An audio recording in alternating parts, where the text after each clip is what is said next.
The author has written this text for the benefit of self and others.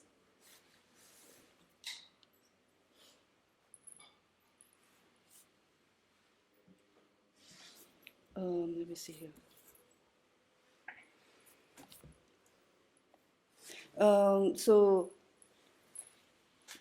So the purpose of bodhicitta.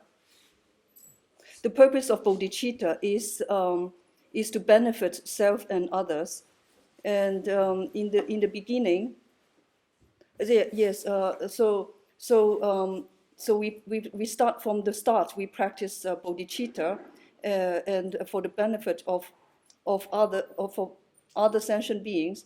Then we will attain Buddhahood.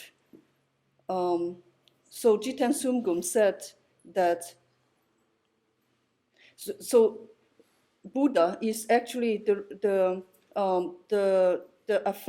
reflection of bodhicitta, the appearance of bodhicitta. So how much when we have enough bodhicitta, then when we attain Buddhahood.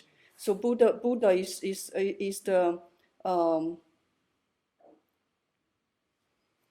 the reflection or appearance of bodhicitta.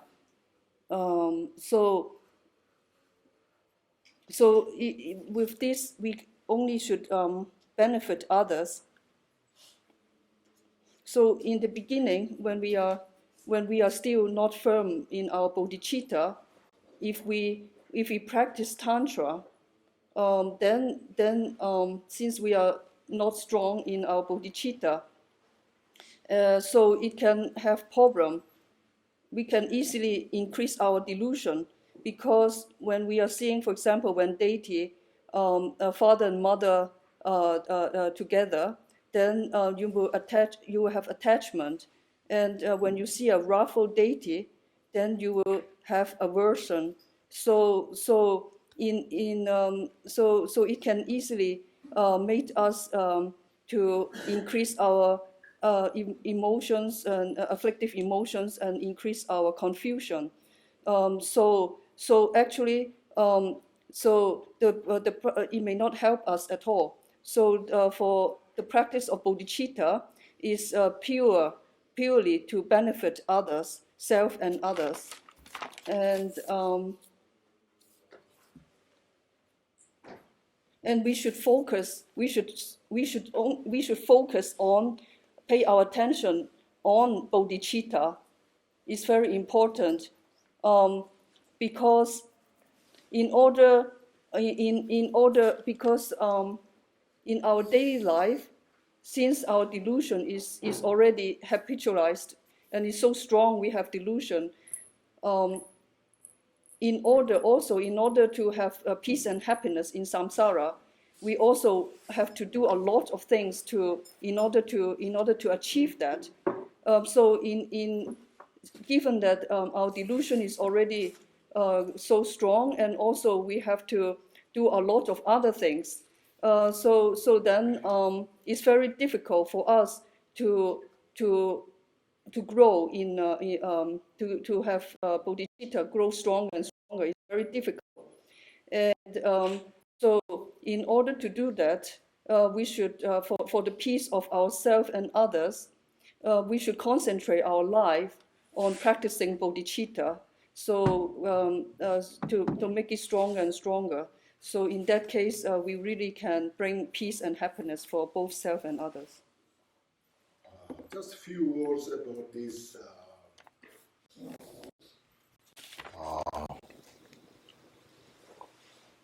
As these last few days, we have reflected on the importance of the practice of love, compassion, bodhicitta. So in this busy life in the world, we have not much time to sit, reflect. Just majority. Now, there are few individuals, of course, have an opportunity to go to retreat, but rest, we keep our lives so busy. So within that state, there are so many other practices, but love and compassion, bodhicitta are the most effective practice if we can reflect. And there is no side effect. Always helps us to bring down our mental delusion, helps us to purify. So from day to day, until one becomes Buddha, is the consummate path.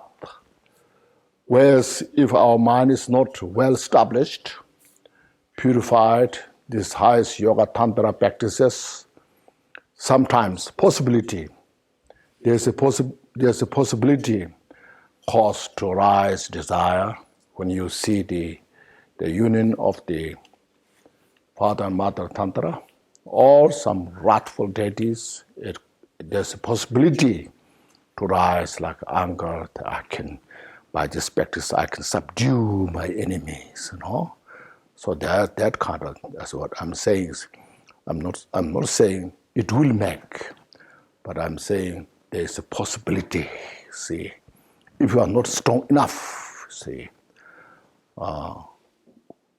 when we are strong enough, has such kind of capacity, then these practices are so effective.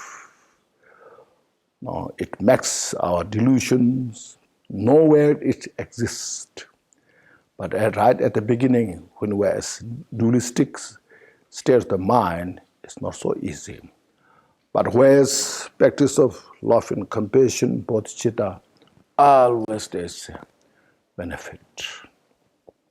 So my kind of suggestion is, we now for our own benefit, as well for others, now focus on these practices. Then of course you do all the rest practices, what are designed, So that's any questions? Yes, go ahead. So I have this questions related to second verse. Oh, which verse? Related to appearance our own mind, from the beginning mind's nature is free from the extremes of aberrations. 22. Which verse? 22. 22, okay. So it's more related to relative and ultimate truth. The question is, so if we analyze our mind, like looking to its shape, color, we cannot find. That's right. So this is we see it as empty. It's mysterious. Yes, so this is an ultimate nature. Yes? Not ultimate, even now. Okay, it's now, the where you are now is whether it's ultimate or as relative, still you cannot see your mind, there's color, shape, anything, Mm-hmm. So? Yes, so from this point it's seems to be without characteristics, but from other point there is a Buddha nature, which yes. is luminous, and I heard that in some schools they present it this as the ultimate also, Buddha nature. So for me it's a bit confusing that from one point they say that it's free from extremes. Yes. As the ultimate, and from other point, ultimate is the Buddha nature, which is luminous and always present. So is it one of the view correct or both correct in the ultimate sense, or how to understand this? All are correct, but you have to understand how they are correct. You see, like this table. So table is there, it's working. It is very useful to keep things on the table. It holds, That's correct. But at the same time, you say, where's the table? How big? How small? How good? How bad? It's all labeled. This very table is. We're not talking ultimate table somewhere there, in the air, Here, where it is. that itself is we created. No? We created all these different levels.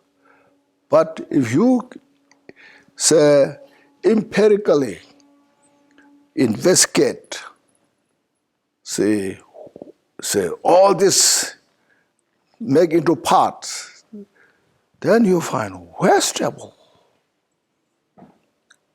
See, even in the dualistic mind, you find that. So you find it's just relative. That's called name relative. You know, in the relativity state, then this all exists. You see, long, short. You see. Then if you cut all these relativities, into pieces, that very nature of the relativity, it is no different from the emptiness. So that's what it is. See. But we need to call relative because we need a lot of practices. You see, that's the point. No? When you practice well enough, then you can say, yes, that's what it means. I understood. See? So that's why I said this. Mind is very complex, profound, vast. All we say experiences is because of the mind. Make sense? That's why we should feel that's what is wonderful.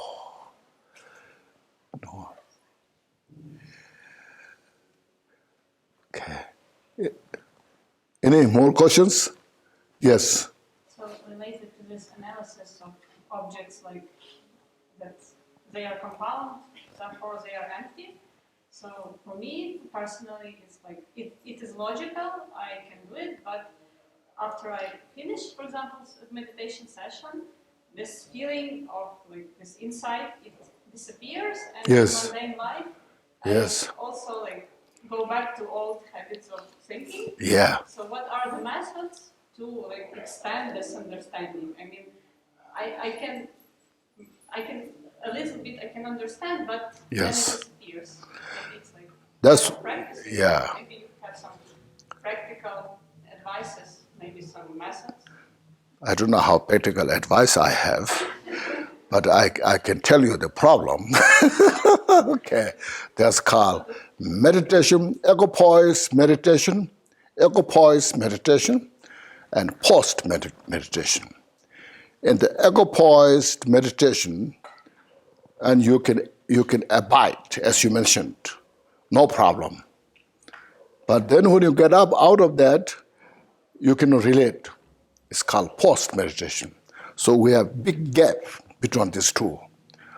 So to break that gap, we need a lot of time to practice so that there's no difference between the post-meditation and equipoise meditation.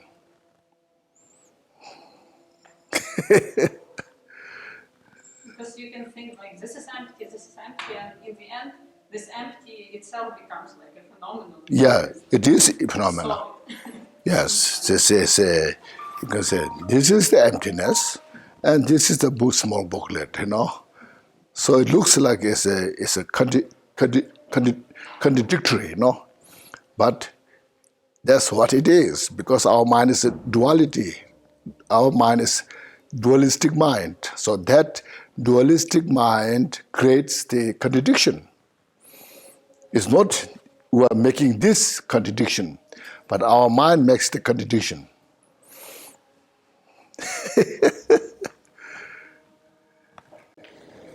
Yes, please.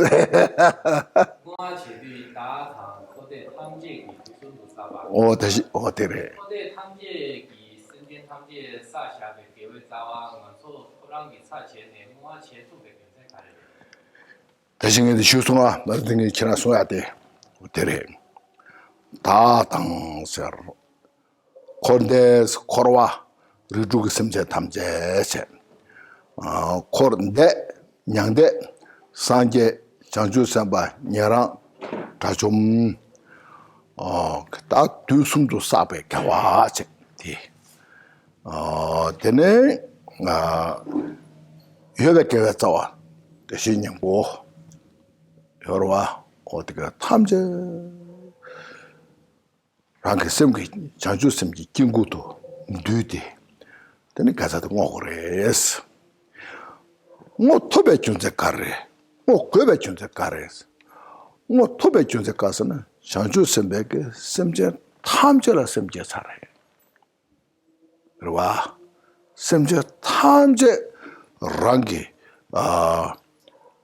랑게 파마나시 랑게 부나시 저 다도 송사래요 장주 셈베 그러와 뒤에서 셈제 탐제 개자든데 장주 셈제 저 노트가 준제 직대래 산제다 장주 셈반 남게 그 개화제한테 수치도 개화제버려 셈쟁치도 제버려 그러와 셈제 탐제 산제 살라 거베치도 산제 툭제버려 소사버려 상제사래 그러와 연자 산제 개자데 셈제 쉐도래 연자 때 가서 출래버다 어디서도 준제 들었다 어디 아주 저 셈제 탐제 산제 전주 셈바 탐제 개자 탐제 중앙중 뭐툭 거야게 준제 들이 뭐 거야데 가르서나 뭐와디 딱 최지하게 즉 남네 지하게 님부 차대어라 그러와 어서 개와서 아시아바티 땅도 배주 가르치가 왔어와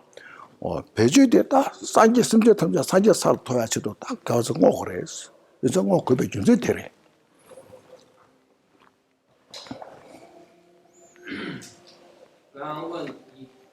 刚刚呢是问一个问题，就是说我们在回向的时候，常常这样念：我与轮念一切众30所积善，以及本具之善根，怎么为一切有情众生成就圆满佛果嘛？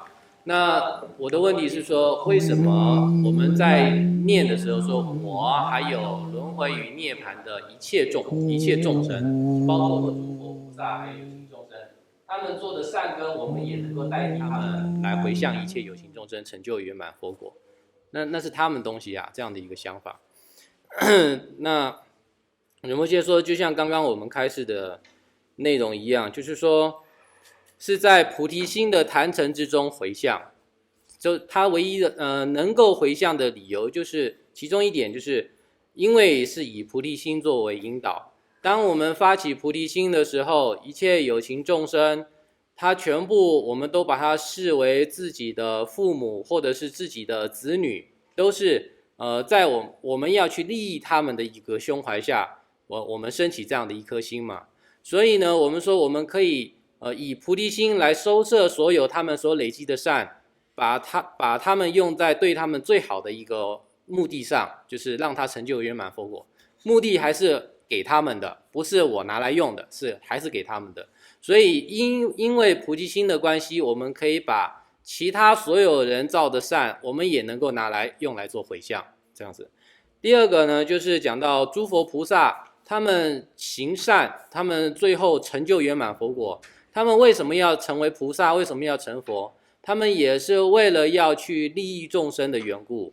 所以诸佛菩萨所造的任何的善， 我们在以菩提心为引导的时候，也能够用在去利益众生，因为目的是一样的，都是要利益众生，所以诸佛的善也可以拿来去利益众生。所以当下我们说，我们回向的时候，不仅是自己的一个善，还有一切有情众生的，还有诸佛菩萨的善，全部都可以在回向的时候拿去做回向，这样子。然后第二点呢，就是刚刚是问我说为什么能够，那仁波切呢再补充一下。 为什么必须要这样做回向？这个必须就是说，因为我们必须要做回向的原因是，我们修了一个法，或是我们做了一个善事之后，我们要决定这个是一个最后的一个核心所在，我们要决定它用来干什么，它的目的是用来做什么。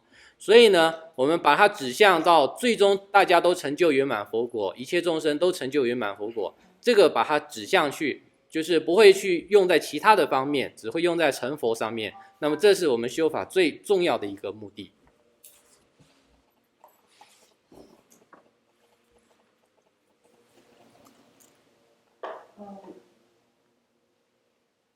So just now,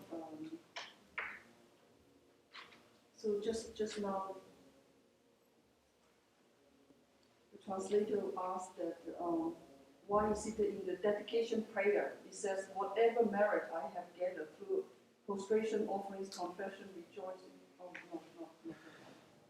No. Maybe I'll say in English. Maybe I'll say. The translator asked why we can dedicate the merit virtue of sentient beings and Bodhisattvas. How I can dedicate. Of course, I can dedicate my merit, but how I can dedicate merits of the sentient beings and Buddhas and Bodhisattvas. So that's the question. The answer is, as a practitioner, especially the bodhicitta, when you cultivate bodhicitta means you embrace all sentient beings into your heart, like as your parents or as your child. So your desire is to establish all sentient beings Buddhahood. So all sentient beings are the part of yourself. Like a family. In your family, the member of that family can enjoy whatever the belongings the family has. Likewise, all the merits of the sentient beings that have accumulated in the past, present, future. That's why we can dedicate sentient beings merit. Make sense? And then how we can dedicate the merit of the Buddhas, Bodhisattvas. Buddhas and Bodhisattvas as well, they attain Buddhahood for the benefit of all sentient beings. Or Bodhisattvas, they're practicing bodhicitta to establish all sentient beings to Buddhahood. So their merit is also for the sentient beings. Because of that, since we are part of the sentient beings, we can also the merit of the Buddhas, Bodhisattvas that we can use. So they are past, present, future.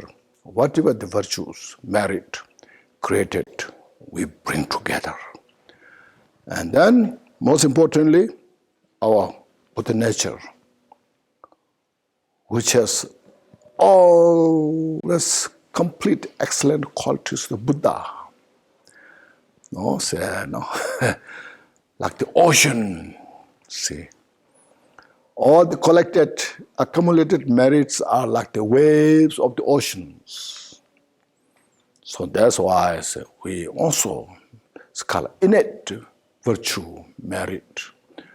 Bring all this together, bring together within in the bodhicitta, in our mind, in the bodhicitta's mind, then dedicate all sentient beings to attain Buddhahood. That's what the answer is. That. There's one. Yes. I have a question. This is referring to verse number 29. Yes. It says, having understood that disturbing emotions are destroyed by insight possessed with tranquil abiding, to cultivate meditative concentration which perfectly transcends the four formless absorptions, yes, which the Bodhisattvas practice. So my question is, to perfectly transcend the four formless absorptions, these four formless absorptions, are they natural occurrence when you are in meditative absorption? Or is it like something that you have a concept on? First of all, see, meditation, samadhi, is common to Buddhists, non-Buddhists. Like a lot of Hindu, they also have a very high kind of should say achievement of this samadhi. Even the four different stages of samadhi, or even this formless, see. So what it makes uncommon is the special insight. See, so what he is saying. So see, look at the verse number 22. See, in that, if you look at that, before starting the 6 paramitas practices, this is establishing the ultimate bodhicitta, special insight. So if we could practice all the rest of the 6 paramitas with the support of this wisdom, realization of emptiness, then all these practices can become go beyond the samsara for enlightenment, Buddhahood. You see, that's the purpose. You see, so likewise here, when you have, the co-emergent of the samadhi and special insight, when they emerge together, then that meditative state transcends the samsara. See, it goes beyond the samsara. So that's basically saying that you have to practice that. Okay? Yeah.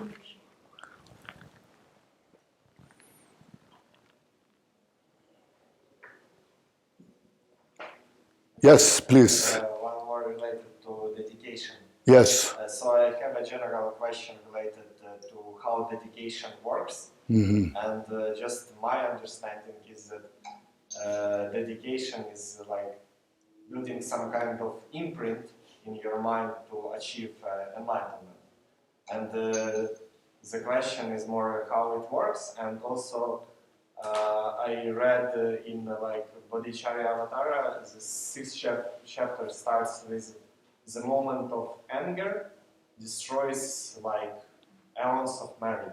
That's right. So this I try to understand. So if you dedicate something, the seventh chapter. Yeah. So yes. It's destroys the anger, destroys all this merit. So yes. Is it so I lose the bodhicitta when I have anger? So this means that it destroys, or so how's this So that's the process? Yeah, I understand your point.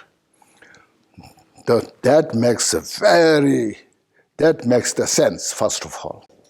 Very important sense. That's why if you dedicate, means now you're given. So anger cannot destroy that. See, because you dedicate it. See, you seal your virtue for the enlightenment of sentient beings. So your anger cannot touch that. If you don't dedicate, attached to it, this is my virtue, I like this, I have the merit, And the moment you have the anger, then it destroys. Okay?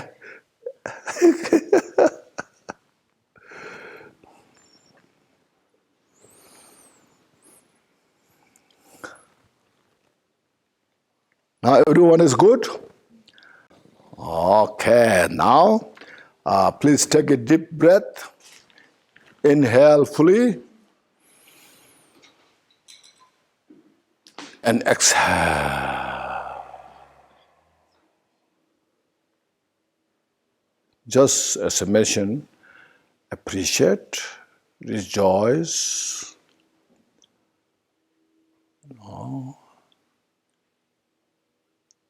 Now from today, I will continuously practice bodhicitta with support of love and compassion.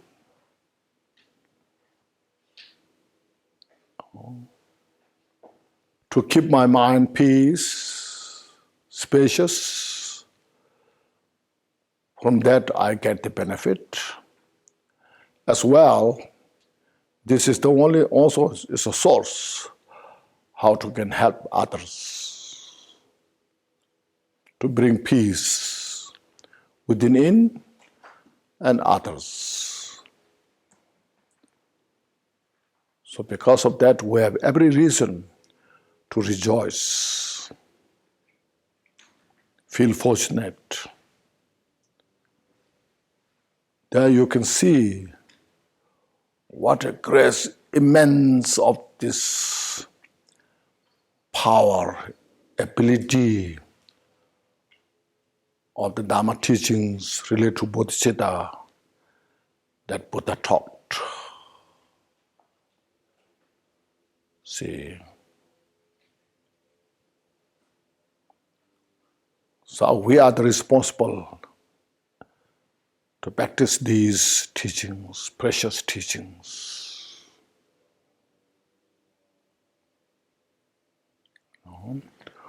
With this, then we'll say the dedication. Chanjo Senjo Rinpoche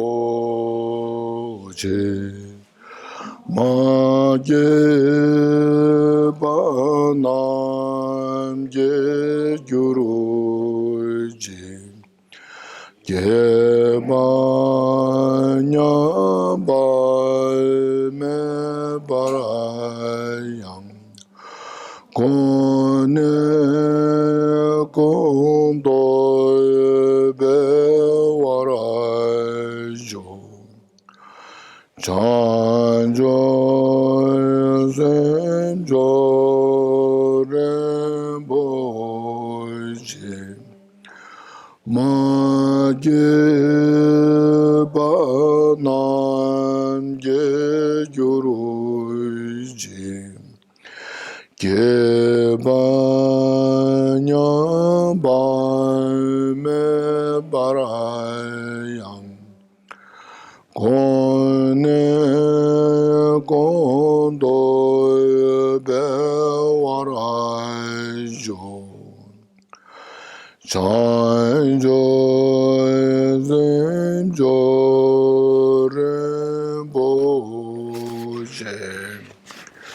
Ma Ge Ba Nam Ge Gyuru Ji Ge Ba Nya Ba Me Barayang Kone Kondo Be Warajo.